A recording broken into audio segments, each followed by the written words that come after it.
Hello, class. Hope you are all doing very well. So I just wanted to make a video explaining this Columbus Day or Indigenous Peoples Day a graded assessment. So if you missed class or if you need to come back and review, you can watch this video and hopefully it'll answer some questions for you if you need them answered. Again, this graded assessment is called Columbus Day or Indigenous Peoples Day and is going to be due before school on Monday, November 2nd. So that it's going to be due before you start your next math and science rotation. I want it to be done before you are done with this humanities and language arts rotation. Okay, so using what you've learned about the Columbian Exchange and what you will learn about Christopher Columbus, you're going to argue for one side of this debate. So maybe you're familiar or maybe you are not, but there's been a debate going on about whether Columbus Day should be replaced with a day to celebrate Native Americans or Indigenous people. This debate is going on because, as you will learn, and maybe as you have learned, when a Columbus arrived here to the Americas, he was quite cruel. He was not kind to Native Americans. He enslaved some of them, and he took advantage of them.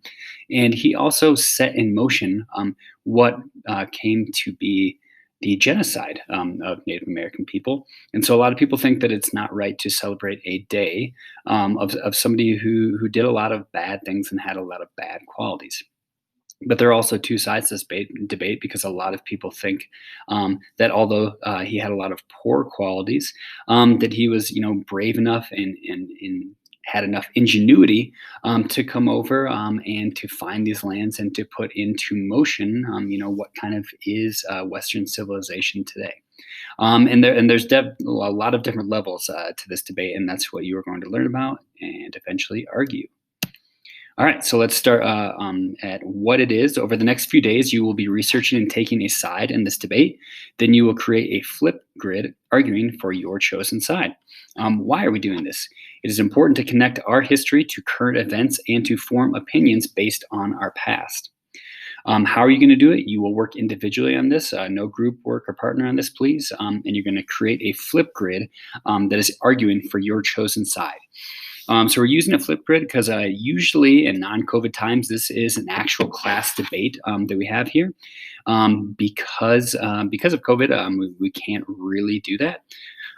So we're going to try to get as close as we can with making a video. And it is important that you do this as a video because debate is spoken. And that's why your argument is going to be spoken because we're kind of trying to simulate a debate the best we can here. So we are not going to watch this video right now, but this is a video talking about the different parts of a debate and some good advice on how to win a debate and the importance of the skill of debating. So we will watch this in class, and I have it here for you to watch, but I'm not going to run through it in this video.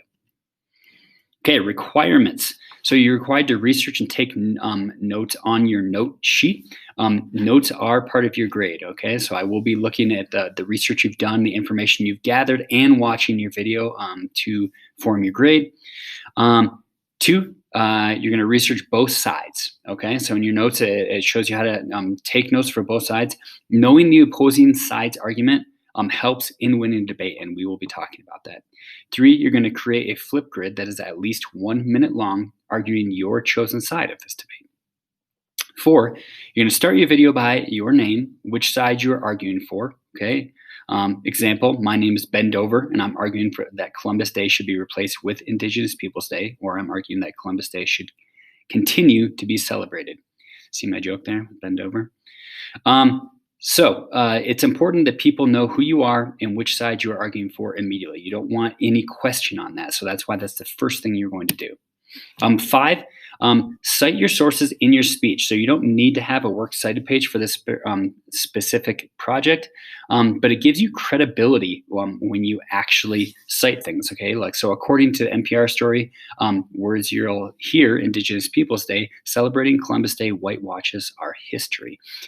So in this case, like it helps you in citing your source because it doesn't just look like you're giving your opinion. It looks like you are citing things you've actually found in credible sources. 6, end your video by thanking your audience for listening.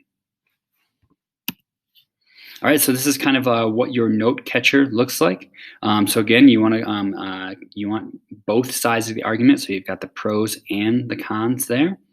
If you choose to take notes in some other way, like by hand, that is all right.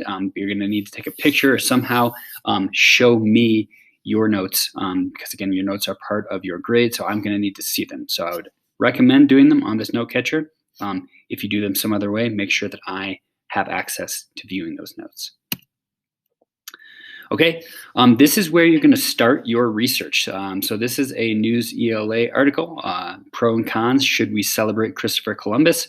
So you're going to log on to News ELA, read the article, pro, con, should we celebrate Christopher Columbus, and take the quiz.